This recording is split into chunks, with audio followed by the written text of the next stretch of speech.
What's up, Cardboard Critters?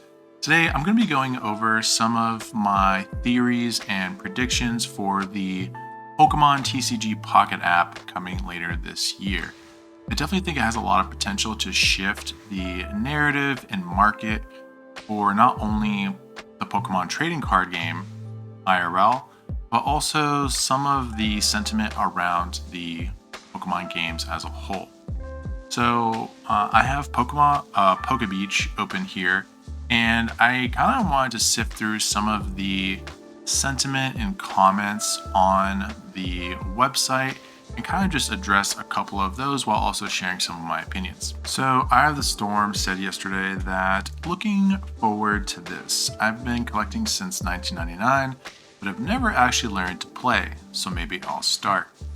And I think that is kind of the core idea and principle around the Pocket TCG app, is that it should be very much geared towards the casual player or players who are looking for a more simplified version of the game.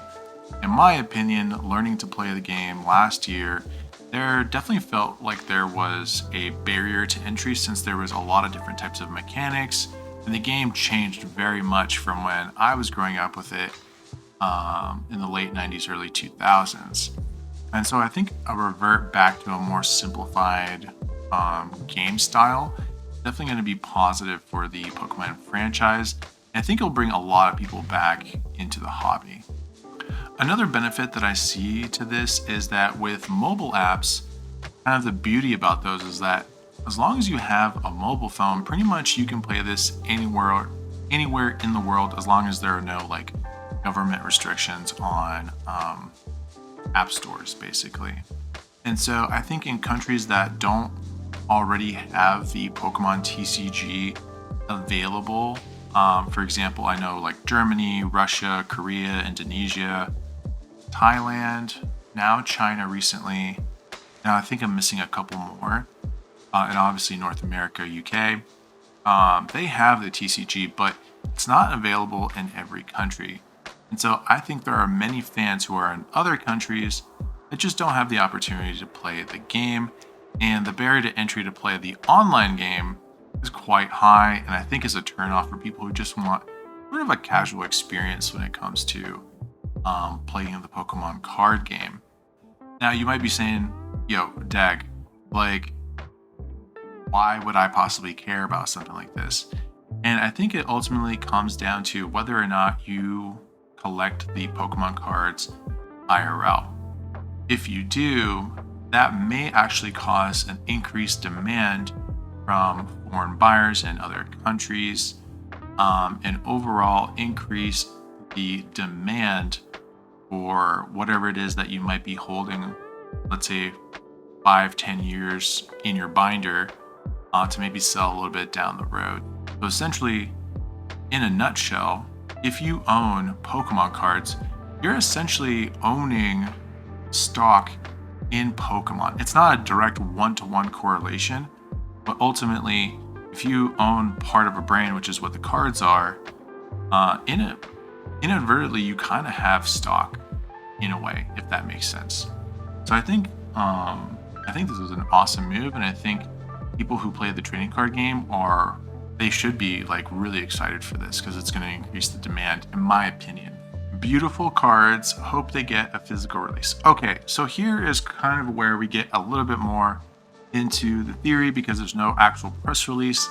However, if past trading card game mobile apps are any indication of what to expect in the future, and for sure, I know Pokemon has probably invested a lot of research into said apps from competitors. I would assume that there's going to be a very high chance that from every set, and how you're going to be able to achieve this is yet to be unknown. But I think, for example, with Magic the Gathering, and I'm not 100% clear on this, but after you obtained a certain amount of cards, for example, an entire set of Magic the Gathering cards, you could trade those in for the real life set and they would ship that out to you essentially. I don't know if Pokemon would ship out entire sets, but I could see Pokemon doing this type of thing where if you either A, unlock a very difficult to unlock card, or B, obtain a certain amount of cards, or maybe you placed really high in their ranking system for their online games, they would ship out a physical card for you. The reason why I think they're going to go with this move is it's one of the easiest ways, in my opinion, to increase the adoption rate IRL for their trading cards. So if there was never any real tieback to reality, then it'd be really difficult to see the impact that this would have in real life, essentially, right? So I think in order for people to feel like they are accomplishing something, depending on how many sets you open and how much money you spent in order to get a certain amount of cards, you would then be eligible to receive a physical product or card as sort of like a prize, essentially. And I think that would be the best move for Pokemon. And so, similar to how there are like promo cards, like Gray Felt-Tap Pikachu, and the Munch Scream cards, and those like, Pokemon Day, like GameStop stamp, like all those different cards. I think that if they're able to send out promo cards, or maybe you can go to GameStop, claim these cards by achieving something in the game or unlocking these cards in the game, I would suspect that Pokemon has an idea of how to do that. What that specifically looks like, I'm not entirely sure. Ugh. Another prediction that I have is, and it's sort of a 50-50, because I can understand that it might be a little difficult to implement, but the QR codes, right? These little cards that you get out of every pack whenever you buy Pokemon cards have traditionally been used for the TCG online game, right? And so at this point, they're spending quite a bit of money to manufacture this card, and ink and paper and all this other stuff, and they don't really see a return on this, right? Like, they don't really make a lot of money. I know it adds a little bit of value, but most players don't really see a benefit to the QR codes. And so my assumption, and this is pure speculation, is that I think you might be able to redeem QR codes once the game comes out. Whether, it's something minuscule like maybe a gem, or I don't see them giving you packs for these because it would greatly diminish the necessity for microtransactions, because there are people who do collect a fair few of these QR codes because they play the online TCG. And so it's really hard to say, right? But because they haven't unsetted QR codes, in my opinion, if I was the Pokemon company and I wanted to have another tie back to a reason to buy the IRL packs, I would think that implementing a QR code redemption into the TCG Pocket game would make so much sense. Now, what that balance is going to look like, what the redemption is actually going to provide you, is left to be seen, right? I don't think they're going to give packs. I think that would be a bit too generous. Or if they did, it would be for a very early adopter phase, like maybe the first month or something of that sort.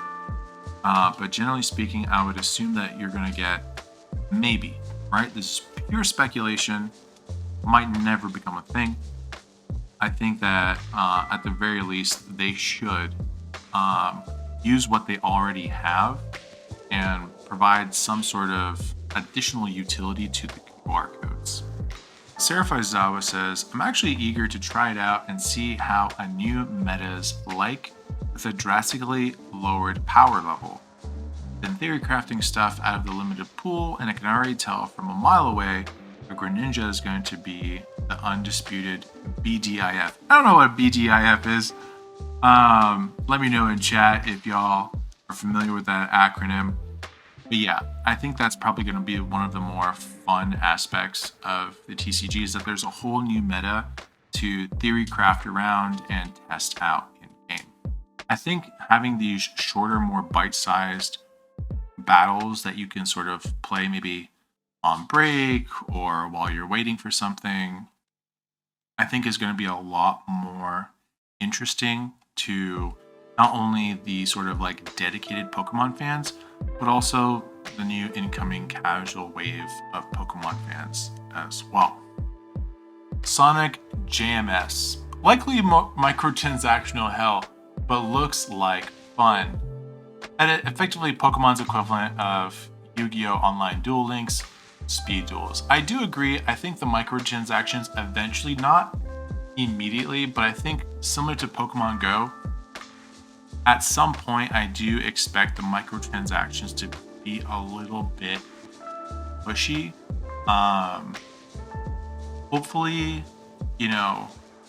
they don't go too overboard with the microtransactions like literally every other game company. Surprisingly enough, there is one Pokemon game that I didn't feel had too much of those like predatory microtransactions, in my opinion, was Pokemon Unite. And I think if they adopt something similar where, yeah, if you want to, you can spend absurd amounts of money on the game. But I think having a battle pass where you have maybe additional packs that you get every day, special cosmetics, maybe like a special card that you get for the season for being a loyal customer, I think that'd be a great idea, and I really hope that you can get pretty far in the game in your collection by just subscribing for like $5 or $10 a month for some sort of like battle pass. I think that would be like the best of both worlds. We're not spending absurd amounts of money to keep up with the game or to fill out these collections, and also being able to participate for to some degree a nominal fee, right? I think $10 is pretty fair. Pokemon Unite does that, and I think if they stick to that model, I think this will be a great game for Pokemon and for the player base / collectors. So those have been my theories and predictions around the Pokemon Pocket app. I'd love to know what you guys think in the chat below. Are you excited? Are you going to be playing the game? What are you looking forward to? What are you worried about when it comes to the app? Let me know down below. I'd love to hear what you guys think. See you guys later.